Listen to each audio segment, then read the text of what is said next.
Hey, if you're having trouble finding your elusive ancestor, or if they have really common names and it's hard to distinguish them from other people by the same name, today I want to help you with that. My name is Richard Miller with Goldie May, and a couple of weeks ago I launched a short video that talked about how naming patterns can be clues in genealogy research. I said, for example, that Peterson is a patronymic name. It means son of Peter. And so right in the name there, you're seeing a pattern of searching by the father's name.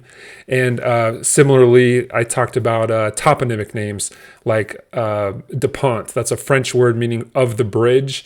And so the name DuPont is saying maybe someone who lived by a bridge or whatever. Now, if you saw that video, you may have picked up already that I think there's a deeper insight there, that I don't think this is just a coincidence that these names also provide genealogy clues or tips. I think the deeper insight is that names are identifiers.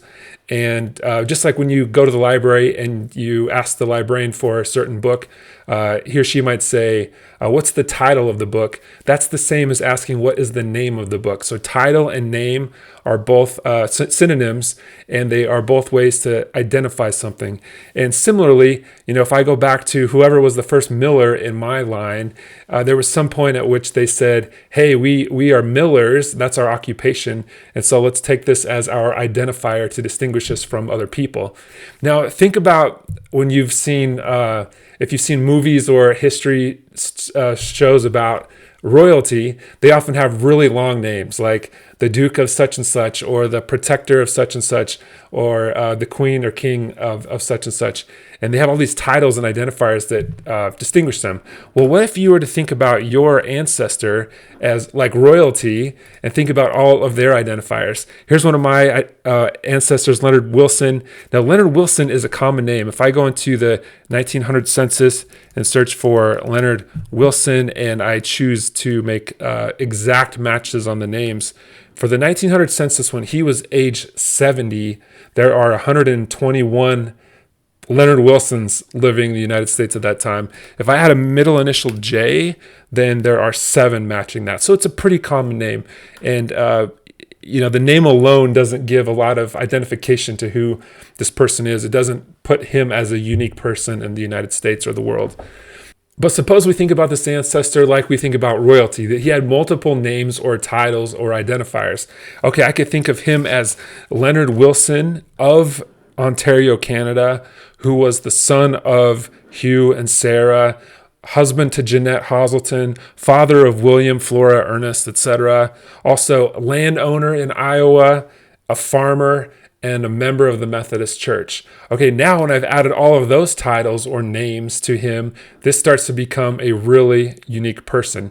So how would I know all those things? Well, to know those things, I have to have gone into the records and picked out those unique identifiers for him. So for example, here's a deed record showing that Hugh, his father, passed land to Leonard Wilson in Iowa. So he was a landowner in Iowa.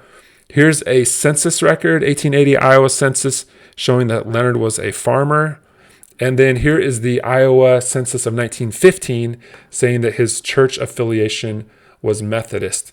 So now we've really narrowed him down to a much more unique person by using all of those titles or names or identifiers. Last of all, you can search by some of these names or identifiers.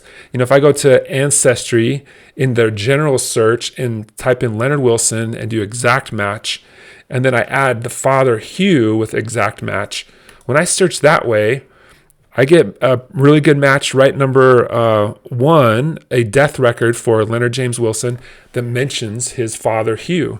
Now, this is great that Ancestry has indexed not just the fields for Leonard, but also the field in this death record of his father being named in this death record. So that's how we can search for that. So that's the parallel to something like, John Peterson, who's son of John, or son of Peter rather.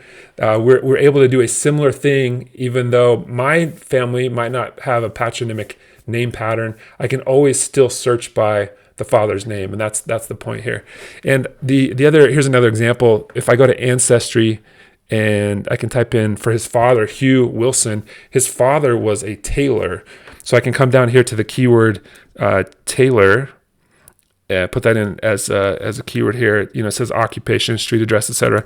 I can type in Taylor, do exact match, search.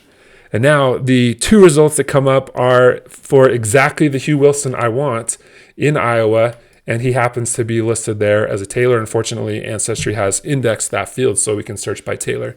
Okay, and even if the identifiers you're looking for aren't available in the various search engines you're using, meaning the fields aren't indexed by Ancestry or Family Search or whatever, then what you'll do is find various Hugh Wilsons and then browse the original image. Look at the original image and say, okay, what is the religion here? What is the occupation? What are the physical characteristics of this person? What is their race? And those identifiers will help you narrow it down. So in the future, you're able to say, okay, this isn't just Leonard J. Wilson. This is Leonard Wilson of Ontario, Canada, father to, son of, spouse to, etc. And then you've really narrowed down this person like royalty.